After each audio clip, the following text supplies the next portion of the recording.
So this Italian guy was introduced to me through one of my friends at USC through his brother who was in the weed game.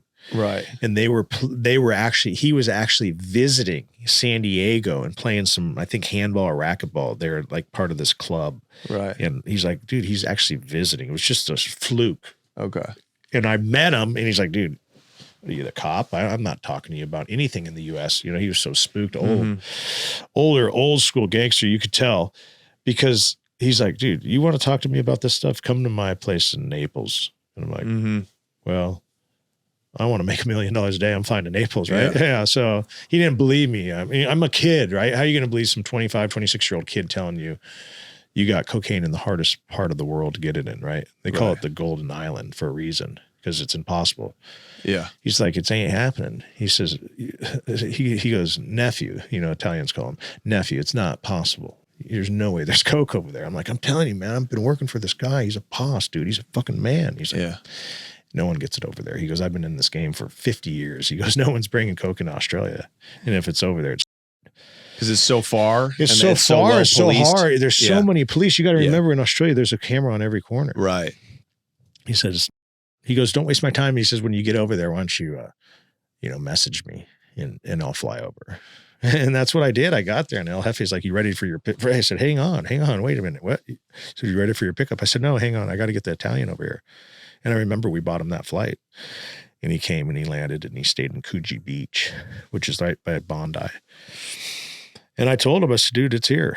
El Jefe told me. Okay. So I see the Italian guy was the guy who had the buyers. He had the buyers. Okay. So international, you remember those old school, they have those international contacts. For sure. And Amsterdam. Yep. Everywhere. Switzerland. Yeah, that's right. Know? So they have them. Crazy. It's just, you got to find one of those dinosaurs. Right. You know what I mean? So I got lucky. And I didn't think he was going to be able to do it. You know, he's an old man. Like, there's no way he still has those connects. And I was doubting myself. And I was like, man, I'm putting my neck on the line for this old man. Like, come on, man, this is not worth it. Did you know how much coke Jefe was sending? I didn't know. I didn't know at the time. But you said, we'll get it off. Oh, I didn't care really because he said $1 million a day. And I was like, okay, is it 10, 20, whatever it is? And I got to refresh the book. I think it was 10 the first day he dropped, right? I think it was either 10 or 20 because I remember it was $1 million we made, but my cut wasn't that. So, we let's say it was 10 if I'm not mistaken. And 100,000 a brick. It was 100,000 wholesale. Remember wholesale. He was retailing it. And he's still retailing it for cheap, $150. So he's making $50 on each one. Wow. And El Jefe was giving it to me for $50. So we're all making $50. That's insane. So I'm like, yeah, dude, he wasn't lying. Right. And then the first thing when Uncle Louie, as I call him in the book, comes back and he goes, when can we get more? My buyer wants them all of them. And I'm like, boom, dude, I just became a millionaire. Did you know your life changed right there? I knew. I said that right there is that, like, I'm set for life, right? And so how was Jefe getting coke into Australia? That's something I don't know. You still don't know to this day? To this day, I don't know. Because you got to remember, he had a courier that would drop it off. So he had a DHL courier that would show up with a package. And I was at the hotel room and they knock and they're like, here's your package, sir. And it was so professional, dude. It was probably DHL. Was that a real DHL guy? I don't know. Did you sign for it? No, I didn't sign for it. This is just dropped off. But he had the part. He had the DHL hat, the shirt. So I take it must have been. I think DHL. Because later on in my life, you'll hear about, me using DHL, but through other avenues in Australia. So I'm sure that was a thing. Yeah, of course. And it was really professional, man. It was like, this is like getting a package from Amazon nowadays, right? Yeah. You're like, this is really cool. I wonder what Jefe was paying for kilos getting him from Colombia in Mexico. Like, what was his price, do you think? I know he was buying down there. He was buying like a ton at a time, and his price was $2,000 a key. All right. And he was selling them for 50 to you. Yeah. So, and you were selling it for 50 to your buyer, so we were who was all giving it making to 50, right? That's insane. Yeah. So you got to look at the math. Everyone's winning. Do you remember where that package? What was the return address? I didn't even look at it. It was just like a sticker. This is why I knew it was it was all staged. Like it had to be pulled off the plane or whatever it may be, because it was just like a sticker. Like it doesn't, not your typical like package, you know, Right. like where you get like that plastic piece that goes inside and you have like international air bill. It's like, it wasn't any of that. Right. Oh, interesting. So it almost felt like it was just part of the routine. Like he had a driver just dropping this stuff off. Like But he had somebody on the inside 100% pulling inside, a package 100%. off. Yeah. And that happens. Trust me. Yeah. There's a lot of money in that business. Of course. Everyone gets paid. And there's so much room when you can sell one brick for 150 G's. There's so much room to pay people off. There's a lot of room. And you got to remember the quality. I mean, they're taking it. Uncle Louis is saying they're taking that one and making 3 out of it. So there's so much more room for everybody. Right. And they're fine with that. So you move 10 bricks, like snapping your fingers. And then I think you start to get like 40 and 50 shipped. 20. And we're doing 20 and then 30. And then a Hefe's like, dude, I couldn't believe how quick it was coming. But it got so crazy that Uncle Louis started to get scared. I was holding a lot of his money in my studio. And I was holding El Jefe's money in my studio. And it's like, I don't want this responsibility. And Uncle Louis is like, I need to go to Switzerland. I need to go talk to my Swiss banker. Right. Wow. Because he was scared, dude. And I was scared too. You're not supposed to get scared in this game, but I was scared. Right. You know, so you're holding like at times $3 or $4 million. I had up to 10 million because I was holding Uncle Louis, El Jefe's, and mine. So, you know, I'm freaking out. So this is fascinating.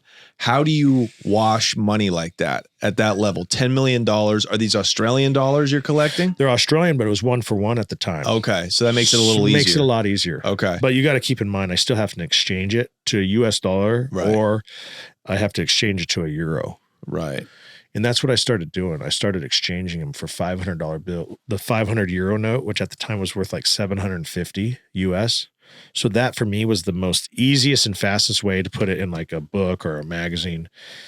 And it just took forever, man. Ever.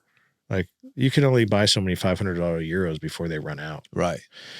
So then I started to buy gold, you know, gold coins. You know, one gold coin was 1,600 an ounce. So you go to all these gold places, you don't want to show your ID, right? So you stay under the limit. It's like 10,000 bucks. So you're like buying $9,000 worth of gold. Wow. And then I just started hiring my crew, man. I got my accountant from back in San Diego. I got my best friend from college. I mean, straight nerds, right? Like squares. And I told them it was gambling money and from a gambling customer. Everyone knew I was a bookie. Right. I wasn't going to let them know I was a fucking Yeah, it was a perfect, and your bookmaking business was the perfect cover for why you had all this cash. It was a perfect front.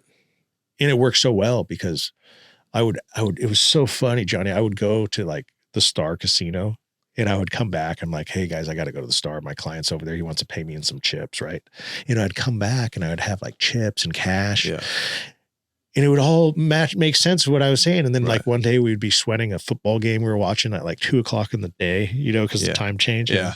Like, what are you sweating, dude? And I was acting. I was a actor, Johnny. I was like, fuck, I got to go. These fucking Titans, man. They got to win this game, man. This guy's going to hit me. And I had to act to play the part. I didn't give two shits about that football game. It's all but I wanted these guys to know that they weren't involved in anything illegal. And, and I feel terrible when I got arrested and they all got indicted. Don't get me wrong. They all got indicted. Oh, all these nerds? Yeah, dude, my accountant got indicted. My best friend from college, like my guy that taught me everything in college, he got subpoenaed. His fucking father-in-law was a captain for a fire department. They like good people, right? Yeah, I all got. And that was my fault. And I felt terrible, man. I sat in my cell and I was like, fuck, this is terrible. Like, you know, I had my contractor got arrested. Right. My friend that won 3 Super Bowls, Derek Lavelle, got arrested. Right. Wow. Like a lot of people that were involved in this. And what sucks is people that were involved in the gambling got arrested, and gambling became legal in 2018. That's what's fascinating. That's bullshit. Is you're part of this gambling pre-internet online legal gambling. You're in like the last iteration of illegal sports gambling, which is also fascinating. But okay, so you're piecemealing.